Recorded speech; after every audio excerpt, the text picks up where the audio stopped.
Rádio Rio de Janeiro, a emissora da fraternidade, passa a apresentar Luz na Penumbra, programa que leva ao seu coração a mensagem da doutrina espírita.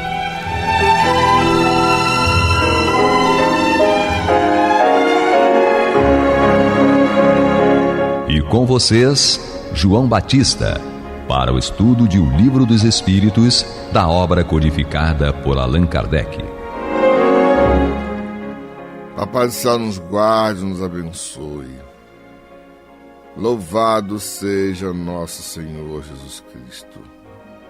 E que possamos fazer do tempo essa dádiva que a todos nós é dada de maneira igual, um recurso a mais, para que a nossa caminhada seja cada dia mais firme e consistente na conquista dos valores espirituais, aonde descobriremos e conquistaremos a verdadeira felicidade. Hoje temos em nossa companhia a Alessandra, a nossa expert de escala, coisa bem de professora. Deus habita em cada um de nós. E temos também a nossa nega véia Guilhermina, nossa companheira de tanto tempo. Que Deus continue nos abençoando, hoje e sempre. Então, hoje, iniciaremos o estudo no capítulo 6º, livro 3º de O Livro dos Espíritos. Lembrando aos nossos irmãos que nós estamos utilizando a tradução de Evandro Noleto Bezerra, de 2007, de O Livro dos Espíritos. Vamos iniciar o estudo do tópico crueldade, fazendo o estudo das perguntas 752 a 754. A sequência deste estudo será feita na próxima semana. Começaremos hoje com a Alessandra, na pergunta 752. Podemos associar o sentimento de crueldade ao instinto de destruição, Alessandra? Os espíritos respondem: é o instinto de destruição no que tem de pior. Se algumas vezes a destruição é uma necessidade, a crueldade jamais o é, porque resulta sempre de uma natureza má. Estamos na parte da lei de destruição do Livro dos Espíritos. É importante retomar aí, gente, o início, da lei da destruição, em que os espíritos informam que a destruição nada mais é do que uma transformação. Isso é muito importante, para guiar o nosso estudo. E o objetivo é a renovação e a melhoria de tudo e de todos. Então, a destruição faz parte também das leis de Deus. Aqui ele cita essa palavra que nos assusta frequentemente, que é a crueldade. A crueldade seria o extremo do extremo do extremo, como foi dito aqui, desse instinto que vem com o homem, que é o instinto de destruição. E a gente pode perceber que muitas das vezes, na nossa sociedade, pessoas que têm a possibilidade, que precisam agir com determinado rigor, às vezes extrapolam sem a necessidade. Isso seria, talvez, se deixando guiar por uma natureza má. Certo? Então, isso pode ser visto nas diversas profissões e diversas ações do homem que precisava agir de uma forma dura e extrapola. Isso é o quê? É uma crueldade. Isso não está previsto na lei de Deus. Já seria o excesso, responsabilidade desse ser humano que vai precisar responder por isso. É interessante aqui pensar numa coisa. Você, como educadora, Alessandra, Como você interpreta, por exemplo, a intervenção que normalmente nós fazemos no livre-arbítrio das pessoas e que nos faz assumir muitas vezes atitude coercitiva diante delas? É complicado, né? Educar é uma tarefa, assim, árdua. Eu considero uma das tarefas mais difíceis na humanidade. É educar. É muito difícil educar, porque realmente interferir ou influenciar, não sei se interferir seria possível, mas influenciar, né, a escolha do outro é algo muito complicado. Isso vejo enquanto mãe, né, o como é difícil propor essa influência que é mínima, na verdade. Eu não acho que seja tão grande. É mínima. E na sociedade, de uma forma geral, enquanto professora, né, na sala de aula também, como é difícil exercer. Mas é essencial. É essencial exercer essa influência e muitas das vezes ser duro. Né, como você usou a palavra aí, coercitivo. Até que ponto a questão do exemplo também não permeia isso? Verdade. Perguntaram certa vez qual é a melhor forma de educar. E alguém respondeu: o exemplo. Não é o exemplo. O exemplo é a única forma de educar. Não é a melhor. É a única. Então, o nosso maior erro, né, eu me incluo também nesse grupo, é nem sempre conseguir dar o exemplo e querer realmente agir de uma forma coercitiva que não tem um exemplo como respaldo. Então, talvez esse seja o grande entrave, não só das mães, dos pais, dos professores, de uma forma geral. Quem trabalha com educação, o tempo todo nós trabalhamos com educação, né? Não precisa ser professor. Então, esse é o grande entrave. Então, o homem só vai conseguir melhorar o outro se melhorar primeiro. Enquanto ele não promover essa reforma íntima, essa autoiluminação, né? Que é a reforma íntima, ele não consegue realmente ter uma ampla influência em ninguém. Guilhermina. Eu queria voltar aqui ao texto, quando fala que algumas vezes a destruição é uma necessidade. Isso já foi visto em outras vezes. E a história mostra isso. Inclusive cataclismas, situações climáticas, etc., são, digamos assim, não necessariamente correspondentes a alguma ação humana. Mas a crueldade não é uma necessidade. E aí vem a resposta sutil, porque sempre resulta de uma natureza má. E o que seria uma natureza má? O que faz uma pessoa, um ser humano, minimamente racional, se autodenominando ser humano, ser cruel? E aí a gente remonta a um dos pilares mais básicos daquilo que a gente necessariamente vai precisar, a luta diuturna de mudar o nosso egoísmo, a nossa vaidade, que chega a extremos absurdos, que leva à crueldade. Porque o que levaria alguém a ser cruel? Do nada.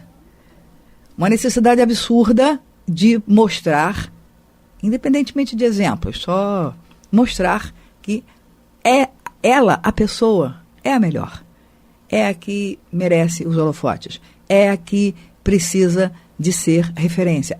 Ou seja, voltamos à velha história do livre-arbítrio. Nós temos a possibilidade de exercer a nossa vontade de várias maneiras. A opção compete a cada um de nós. E, naturalmente, como eu costumo dizer de vez em quando, a semeadura é livre, mas a colheita é obrigatória. É interessante, você falou a respeito de lei de causa e efeito, me lembrei de uma questão que aparentemente não tem a ver, mas tem tudo a ver. Eu pensei numa coisa, Jesus disse: aquele que queira ser o maior dentre vós, seja aquele que mais serve. Uhum. E ao mesmo tempo me lembrei de um educador brasileiro que disse que se o educador não aprende com o educando, ele não está fazendo seu papel de educador.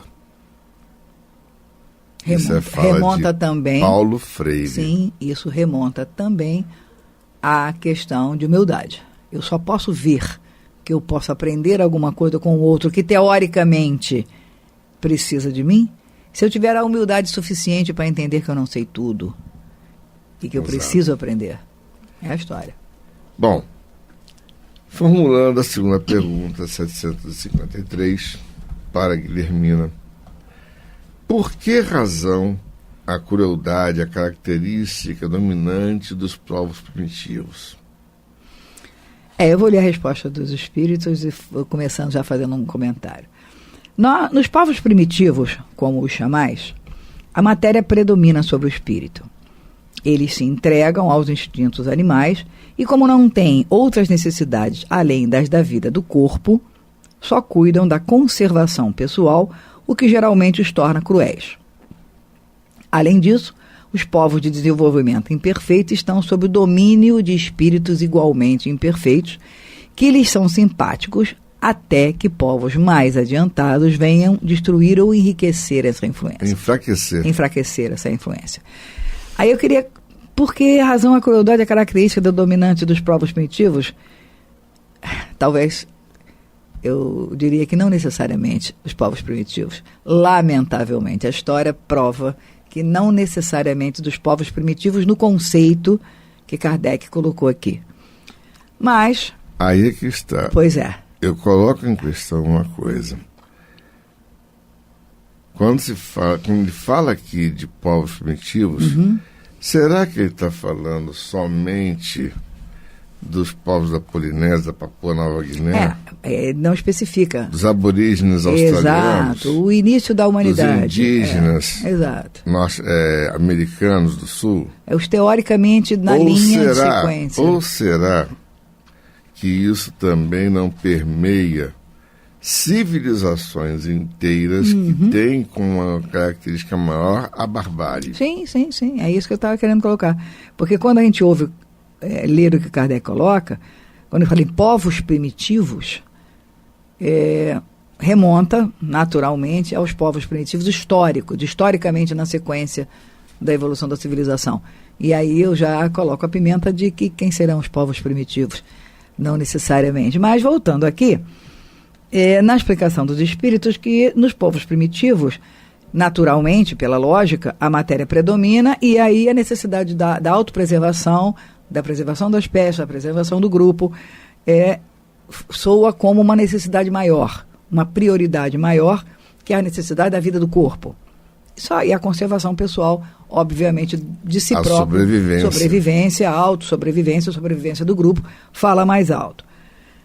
Aí tem um outro detalhe interessante no segundo parágrafo, que diz o seguinte: os povos de desenvolvimento imperfeito estão sob domínio de espíritos igualmente perfeitos. Aí vem a história da afinidade, né? Você se afina, os espíritos, os nossos companheiros do lado de lá, se afinam conosco na medida do nosso nível de vibração. E a imperfeição também permeia a nossa vida. Exatamente. E aí, na medida em que um povo, teoricamente, ainda está no caminho do desenvolvimento da civilização, se ele ainda está primitivo, ele vai atrair espíritos igualmente dentro da mesma faixa de vibração. Aí ele diz que até que povos mais adiantados venham destruir ou enfraquecer essa influência. Ou seja, na medida em que eles avançam, muda também a sintonia e muda a influência. Você está ouvindo pela Rádio Rio de Janeiro o programa Luz na Penumbra, com estudo de O Livro dos Espíritos, na apresentação de João Batista.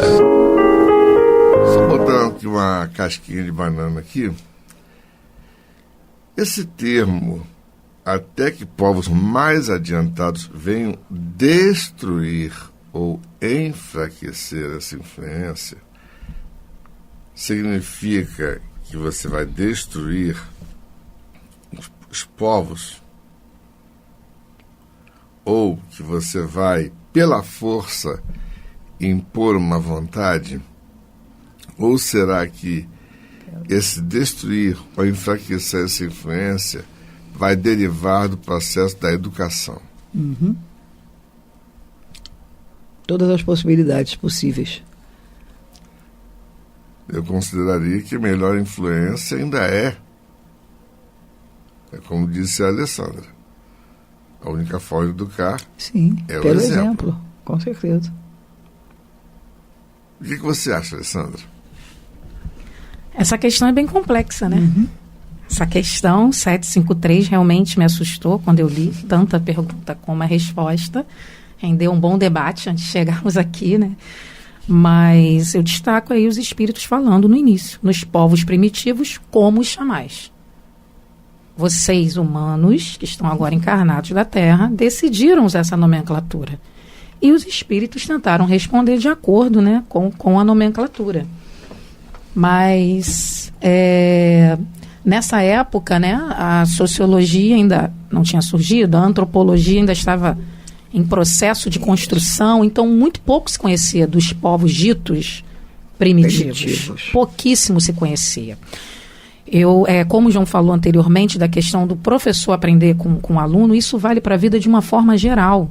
Então, quem não está apto a aprender, seja com quem for, inclusive com aquele que aparentemente é o mal, né, fica difícil evoluir.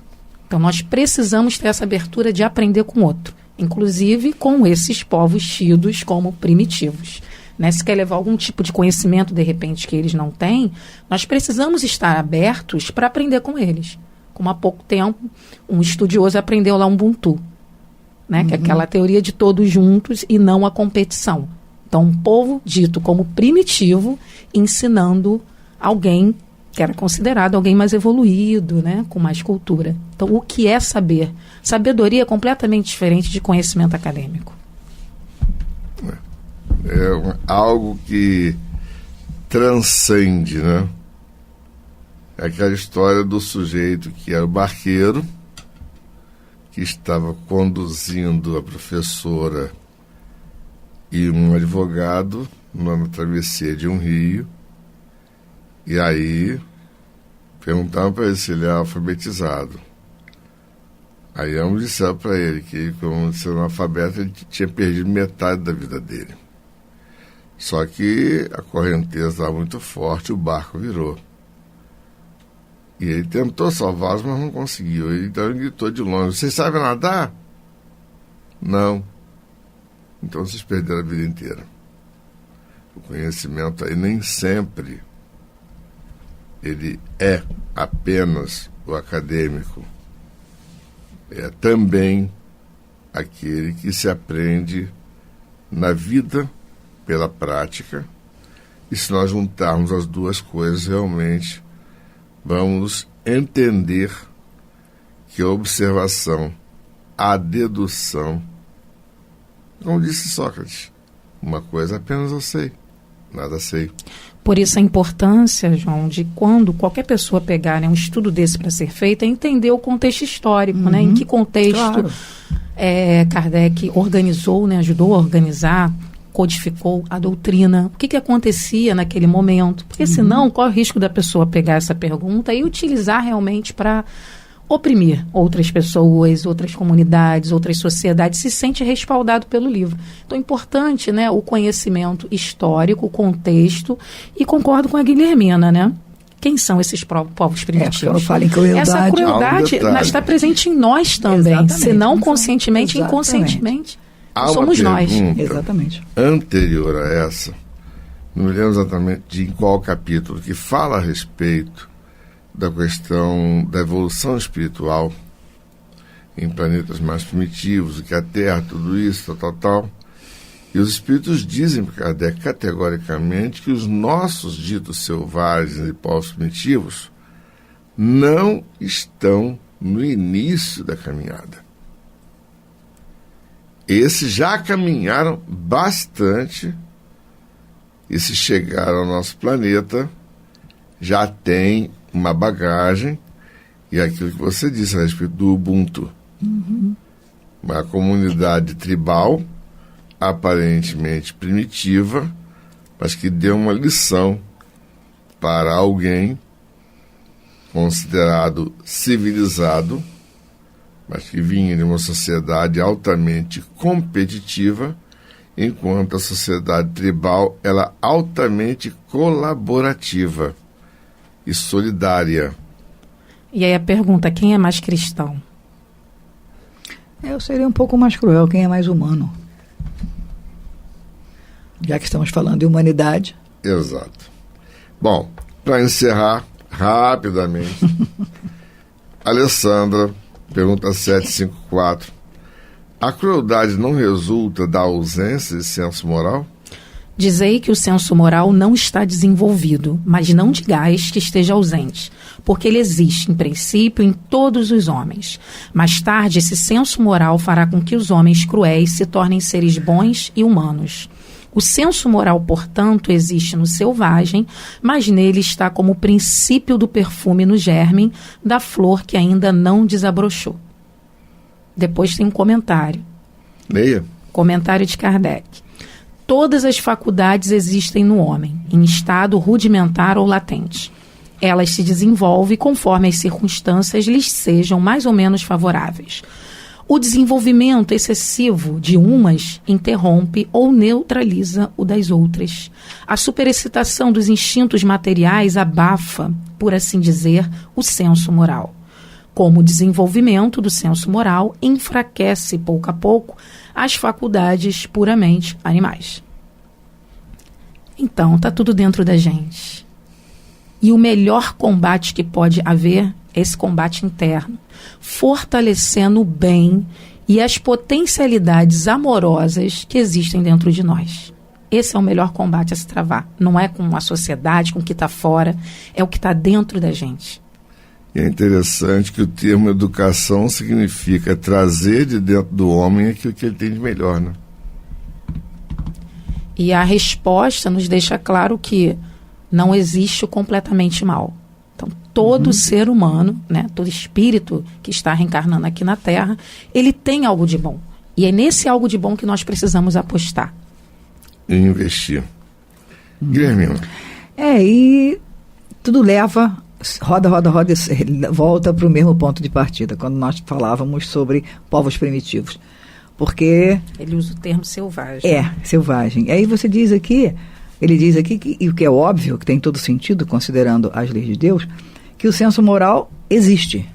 Ele só pode não estar desenvolvido e o desenvolvimento vai rolar a partir do autoconhecimento e do exercício no sentido do coletivo, da observação do próximo, ou seja, do segurar o egoísmo, segurar a vaidade e procurar observar o senso comum, por mais primitivo que seja a criatura. E aí é bem interessante, quando ele bota aqui, todas as faculdades existem no homem em estado rudimentar.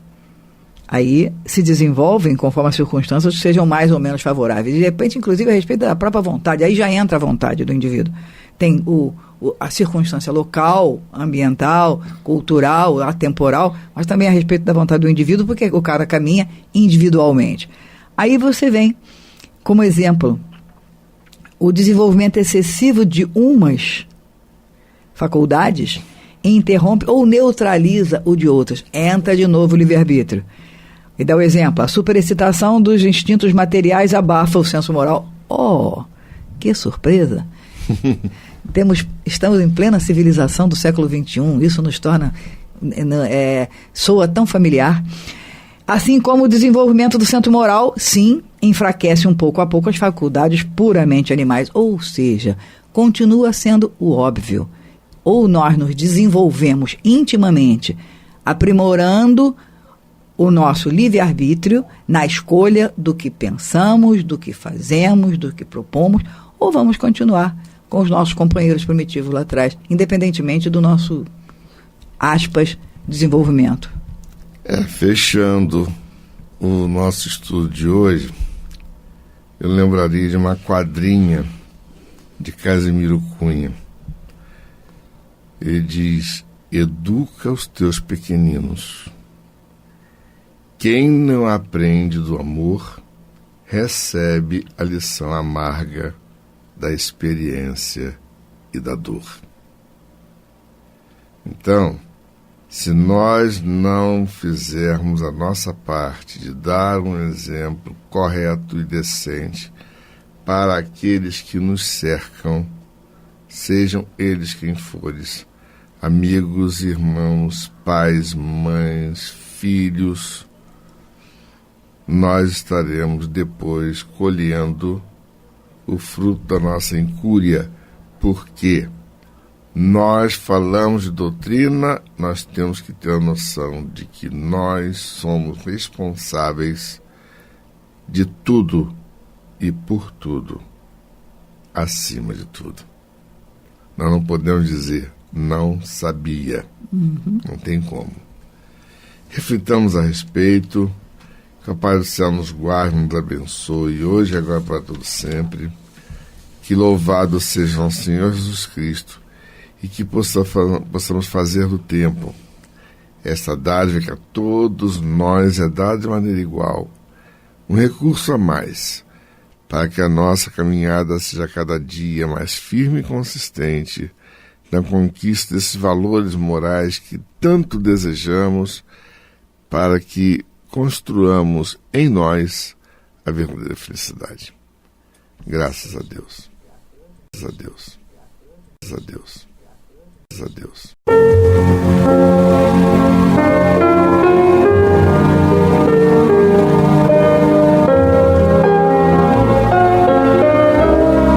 A Rádio Rio de Janeiro está levando ao seu lar e ao seu coração a mensagem consoladora da doutrina espírita, através do programa Luz na Penumbra.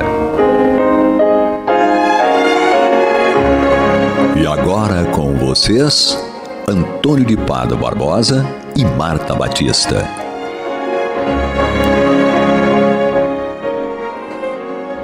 Olá, meus amigos. Estamos aqui mais uma vez para darmos continuidade ao programa Luz na Penumbra, no qual nós estudamos o Evangelho segundo o Espiritismo de Allan Kardec. Estamos hoje dando início ao seu capítulo 13, que a vossa mão esquerda não saiba o que dá a vossa mão direita. E eu entendo que este capítulo está justamente posicionado aqui porque ele vem depois de um estudo longo que nós fizemos aqui, vocês acompanharam, tratando daqueles pontos que nós precisamos melhorar no trato com o nosso próximo. Seja ele próximo simplesmente, ou seja um próximo pelo qual nós não tenhamos muitas afinidades, ou até que temos algumas desavenças, e que podem até ser chamados de inimigos. Então, o capítulo tratou disso. Tratou do modo que nós agimos contra essas pessoas com violência, com ódio, vingança, todas essas coisas que nós praticamos. Vimos antes as bem-aventuranças nos pedindo para que sejamos humildes, simples, mansos, pacíficos, misericordiosos, que teríamos o consolo do Cristo para todas essas nossas implicações. Mas vocês vejam bem, tudo isso são conselhos trazidos aqui por Kardec, baseado nos ensinos de Jesus, para que nós busquemos a nossa reforma, busquemos o verdadeiro caminho que vai nos levar a uma tranquilidade, a paz, a felicidade. Agora, o que acontece quando nós estamos realmente cientes de que temos que fazer isso? Ou já estamos até praticando algumas coisas nesse sentido, já estamos sabendo que já fazemos esforço para deixar de ser violentos, deixar de ser orgulhosos, já nos pegamos fazendo essas coisas de bem, de bom, já estamos praticando uma caridade com o nosso irmão. Então nós nos sentimos o quê? O que acontece conosco nessas alturas do campeonato?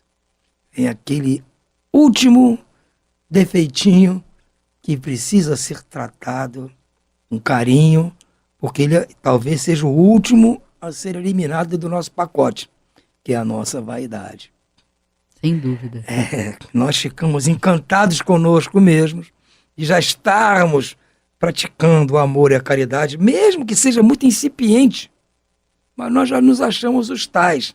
E aí escorregamos naquela casca de banana que é a vaidade.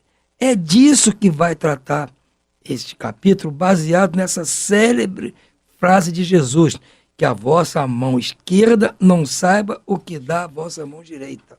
Então, hoje nós iniciamos o estudo dessa parte do Evangelho.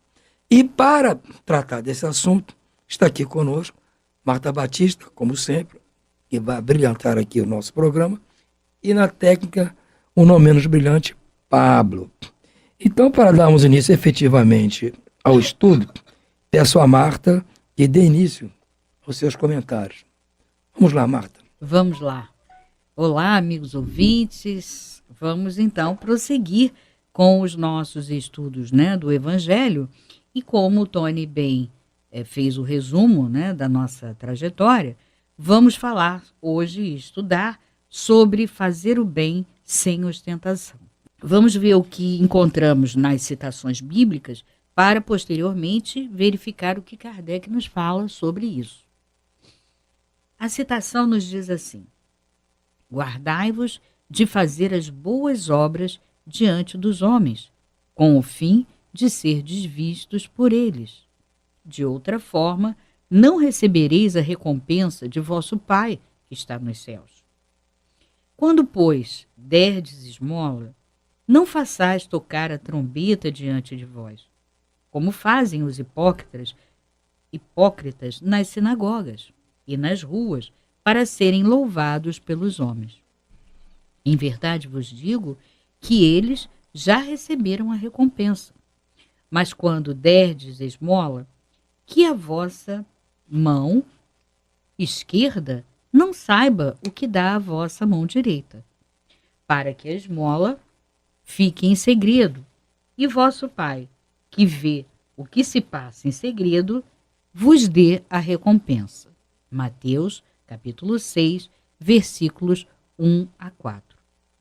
Então, é como o Tony falou, né, bem destacou, um dos últimos defeitos, né, que nós precisamos trabalhar é a vaidade, né, filha do orgulho, mas que tem um papel aí muito relevante no sentido de que nós custamos a nos despojar dessa vaidade. Então, o que mais não é a vaidade do que uma pessoa que faz o bem e quer trombetear, quer falar sobre o que fez, quer avisar a todos, né, trombetear, como ele diz, sobre os seus feitos. Então, vaidade pura. Porque se você realmente está consciente de que o que importa é que Deus saiba o que você está fazendo de bom, e que Deus, então, te oriente, te inspire cada vez mais através dos bons espíritos, para que você cada vez mais trabalhe no bem e auxilie o teu próximo, qual é a vantagem, né, de você e por que você insiste ainda em falar sobre isso, ao invés de realizar a tarefa de uma forma espontânea, de uma forma natural, entendendo que o que você necessita é fazer o bem, porque essa é a realidade da lei divina. Então, nada mais é do que vaidade, né? Você quer que os homens te reconheçam, a sociedade reconheça o que você faz. Ao passo que, quando você tem essa consciência já dentro do coração, de que realmente o que interessa é Deus saber o que você quer fazer de bom e que faz, você muda a conduta totalmente. E ele segue: tendo Jesus descido do monte, uma grande multidão o seguiu. Ao mesmo tempo, um leproso aproximou-se dele e se prostrou, dizendo: Senhor, se quiseres, pode curar-me. Jesus, estendendo a mão, tocou-o e disse: Eu quero, fica curado.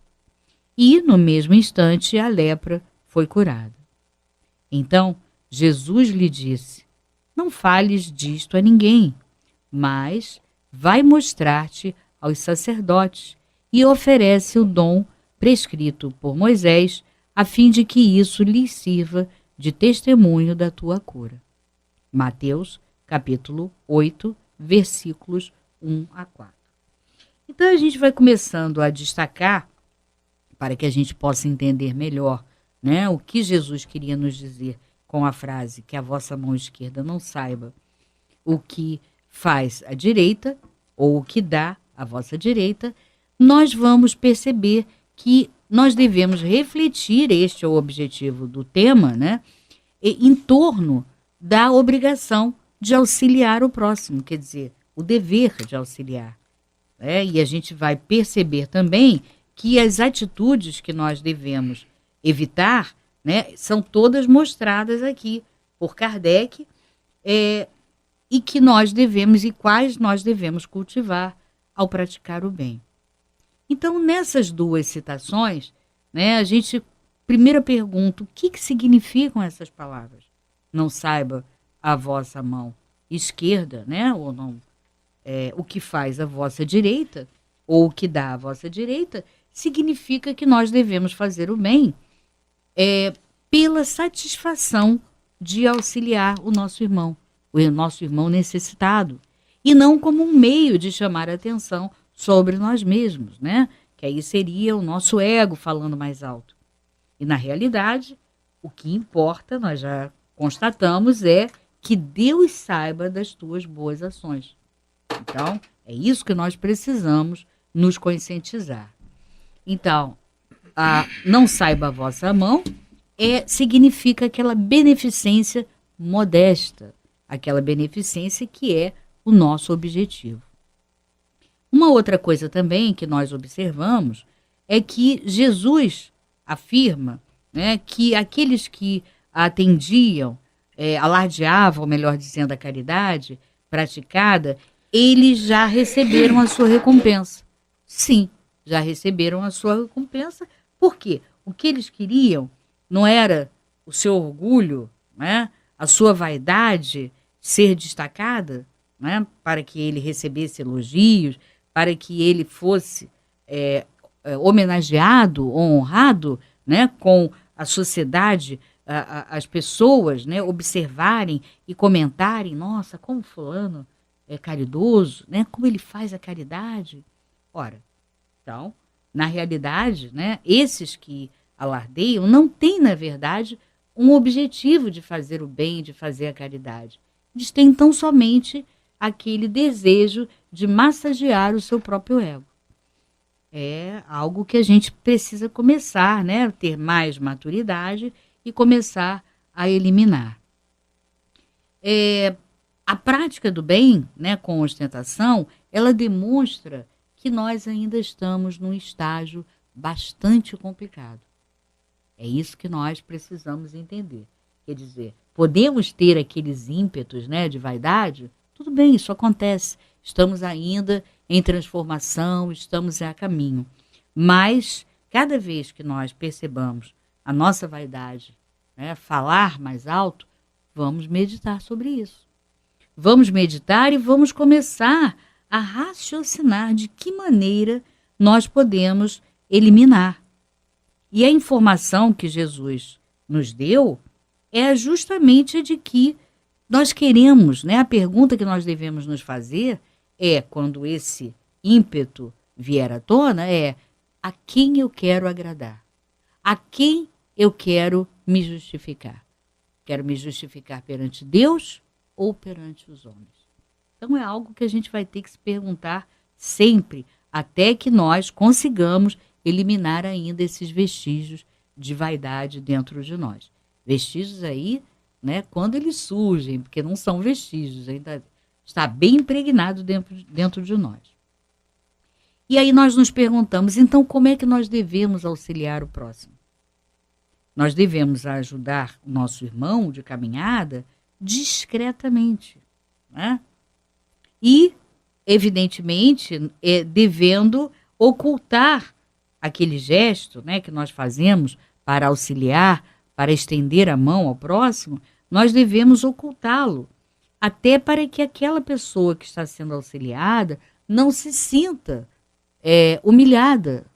Porque a gente vê muitas pessoas ajudam várias, né, parentes, ajudam pessoas que elas encontram precisando, mas sempre querendo destacar o que estão fazendo. Então, é algo que a gente tem que ver, tem que raciocinar sobre isso, porque a pessoa que está recebendo aquela caridade, ela se sente triste, se sente humilhada diante daquela, né, aquela pavonice que a gente faz, né, e trombeteando o que está fazendo. E observamos muito a caridade dessa forma. É uma caridade entre aspas, né? Porque você está humilhando e diminuindo aquela pessoa.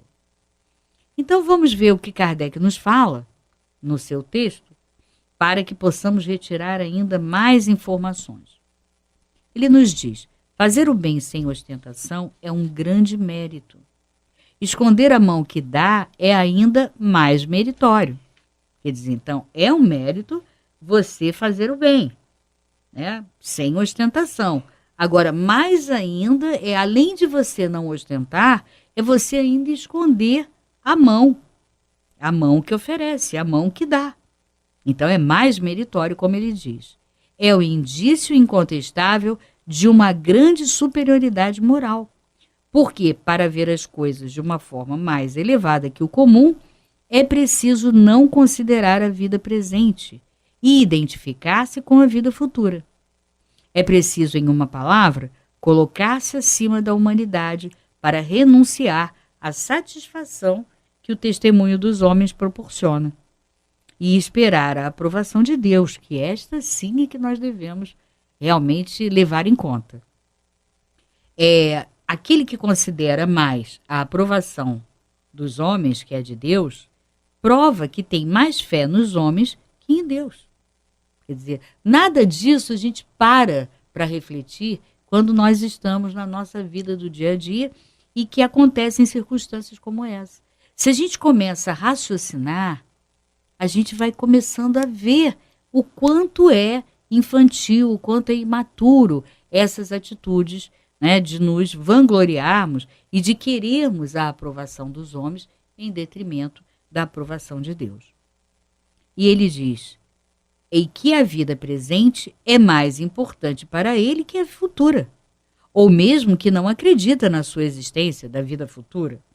Se ele diz o contrário, age como se não acreditasse no que diz.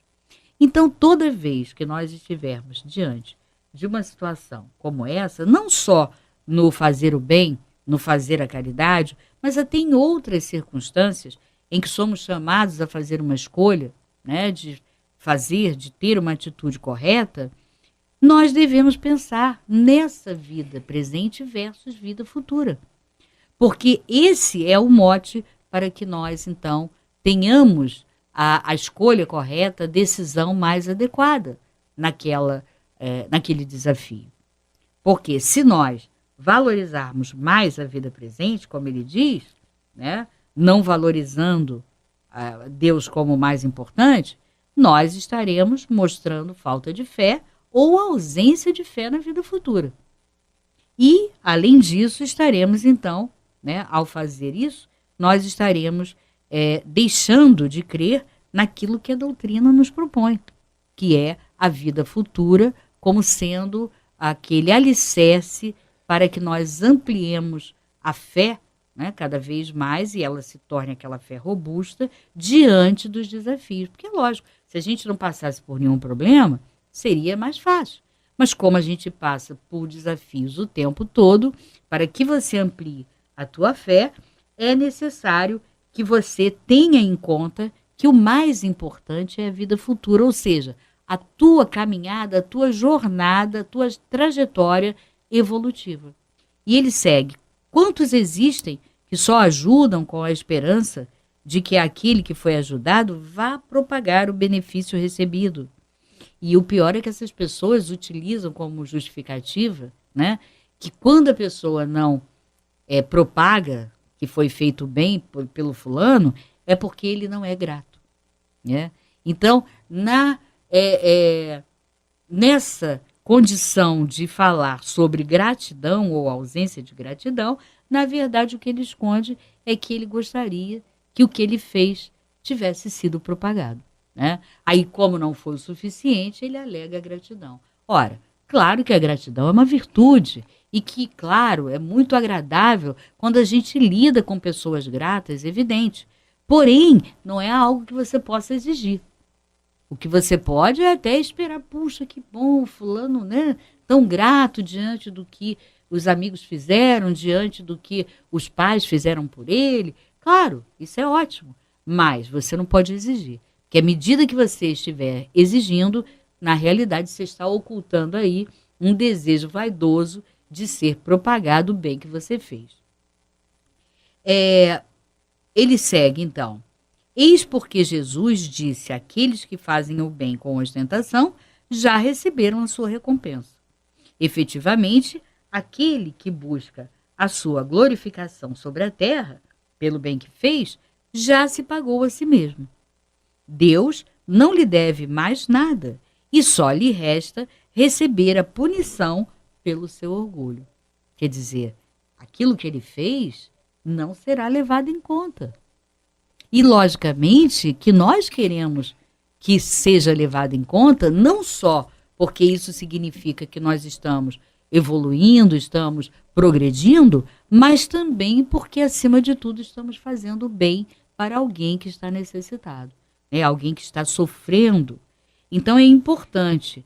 E é importante também que a gente medite o seguinte: o benefício, né, que é feito com ostentação, ele pode auxiliar aquele necessitado? Então, materialmente, pode até ser que ele tenha alguma relevância. Porque, materialmente, se ele ofereceu algo, se ele fez algo de material pelaquela pessoa, tem alguma relevância. Agora, moralmente, não tem nenhuma. É importante que a gente saiba disso, né?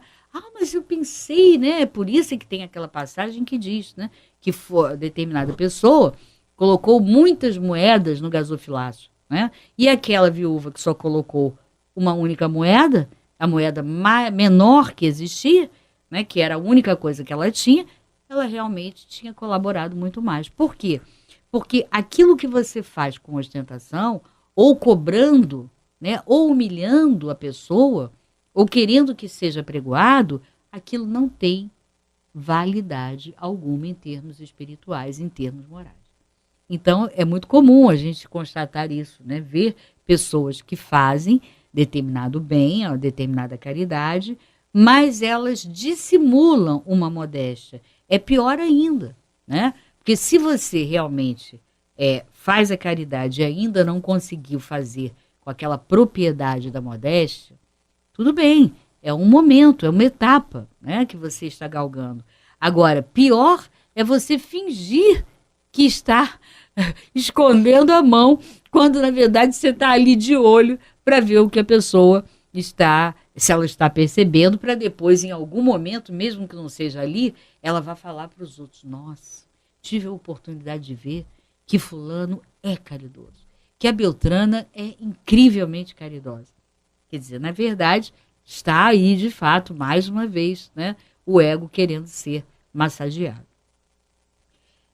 Qual será, então, a recompensa daquele que que faz seus benefícios pesarem sobre os beneficiados? Aquele que humilha, né, aquele que cobra do outro o tempo todo e que fica pregoando, né, ditando normas. Olha, eu estou fazendo isso tudo por você, mas você não reconhece, você não vê o que eu estou fazendo. Isso ele está dizendo. Essas pessoas que fazem pesarem sobre os beneficiados, que impõem a eles de alguma forma testemunhos de reconhecimento, que os faz sentir sua posição, engrandecendo o preço dos sacrifícios que faz por eles, para essas pessoas não há nem mesmo a recompensa terrestre.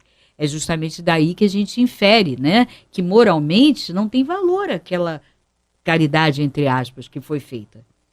Porque ela é privada da doce satisfação de ouvir abençoar o seu nome. E isso já é um primeiro castigo para o seu orgulho. As lágrimas que enxuguem proveito da sua vaidade, em vez de subirem aos céus, recaíram sobre o coração de quem chorava e o mortificaram. O bem que fez não lhe traz nenhum proveito, porque ele o lamenta, e todo bem que é lamentado é uma moeda falsa sem valor. Então, que reflitamos sobre isso, né? No trato da caridade, porque muitas vezes nós nos enganamos, não é mesmo, Antônio? Esse realmente é um capítulo meio complicado para nós, né?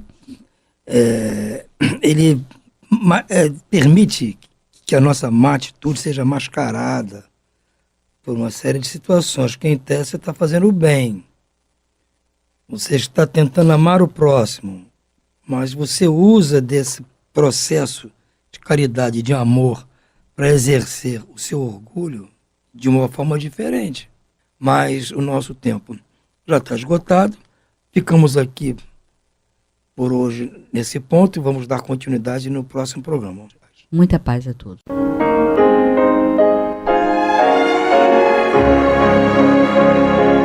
E vamos ouvir agora a prece de encerramento de nosso programa, na voz de Geraldo de Aquino. Jesus, dá-nos coragem para a luta, piedade para os insultos e misericórdia para as injustiças e ingratidões. Limpa nossa alma de inveja e ambições mesquinhas, de ódio e de vingança o nosso caminho. E que dentro em pouco, ao recolher-nos de novo ao calor do nosso leito, para que o sono nos dê a paz e o esquecimento das tristezas humanas, possamos sentir, Senhor, no mais íntimo de nosso ser, a doçura indefinível do Teu amor e a grandeza incomparável da Tua divina presença. Que assim seja.